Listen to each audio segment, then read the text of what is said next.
आज इथे प्रकार काय घडला आणि काय याच्याबद्दल तुम्ही कंप्लेंट दिलेल्या वारंवार, याच्यावरती काय घटना झाली?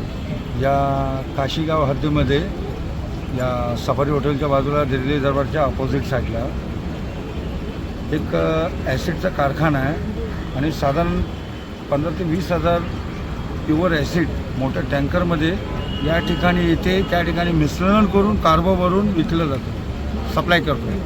आशा नावाचा आशा केमिकल्सचा आहे सप्लाय. पण आजूबाजूला वस्ती आहे, कारखाने आहेत, साधारण 70 ते 80 लोक आजूबाजूला काम करणारे लोक आहेत आणि त्याचा जो ॲसिडचा भाप वगैरे जो निघतो लोकांना खूप त्रास होतो त्याचा. 2 वर्षात गेल्या वर्षीसुद्धा 2दा तक्रार केलेली आहे. मीरा भाईंदर महानगरपालिकेच्या आरोग्य विभाग अधिकाऱ्यांना सुद्धा हे केलेले लेखी तक्रार आणि या संबंधित विभाग ठाण्याला सुद्धा तक्रार दिलेली आहे लेखीमध्ये. हा जो ॲसिडचा जो टँकर येतो आहे हा खूप धोकादायक आहे आणि पोरांचं जे लहान लहान मुलं वगैरे आहे त्यांचं पेपर जे आहे हे सुकवू शकतो, एवढं हे पॉवरफुल आहे. तर तरीसुद्धा प्रशासनाने दुर्लक्ष दिलेलं आहे या ठिकाणी. आज लंच टाईम जेवणाचा वेळ होता, 1च्या दरम्यान लोक कर्मचारी सर्व जेवण वगैरे करून बाहेर होते म्हणून लोक सुखरूप वाचले गेले. काही कर्मचारी आतमध्ये होते बाजूच्या कारखान्यामध्ये, पण ह्याच्यामध्ये काय वयस्कर लोक कर्मचारी आहेत, काय हृदयापासून आजारी आहेत, काही आजारी व्यक्ती पण आहेत.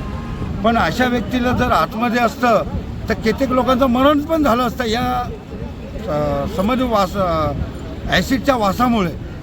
तर मी एक आपल्या प्रशासनाला महानगरपालिकेच्या अधिकाऱ्यांना सुद्धा बोलतो आहे का त्यावेळी जर ठोस कारवाई केली असती तर आज हे 100 ते 150 माणसं जे आज बाहेर फिरत आहेत, हे जे मोठं एवढं परखनन झालेलं आहे हा झालं नसतं वेळेवरती.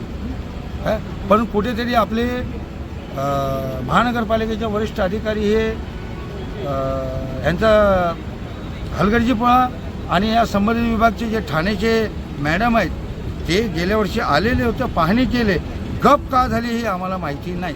माझा विषय हेच आहे का यांच्यावरती तत्काळ कारवाई करण्यात यावा आणि हे संबंधित विभाग जे अधिकारी आहेत या कारखान्या मालक यांच्यावरती कारवाई गुन्हा दाखल करण्यात यावा आणि वेळेवरती मीरा भाईंदर महानगरपालिकेच्या अग्निशमन दल यांच्याशी संपर्क साधून काशीगाव पोलीस ठाणे आणि तसेच आपले आरोग्य विभागचे रुग्णवाहिका वगैरे वेळेवरती आणि आरोग्य विभागचे अधिकारी हे सर्व फोन केल्यावर उपस्थित झाले आणि तत्काळचे काय अडकलेले माणसं होते कर्मचारी त्यांना अग्निशमन दलच्या माणसांनी जाऊन ताबडतोब या ठिकाणी मदत करून त्यांना बाहेर काढण्यात आलं आणि याच्यामध्ये यशस्वी झालं.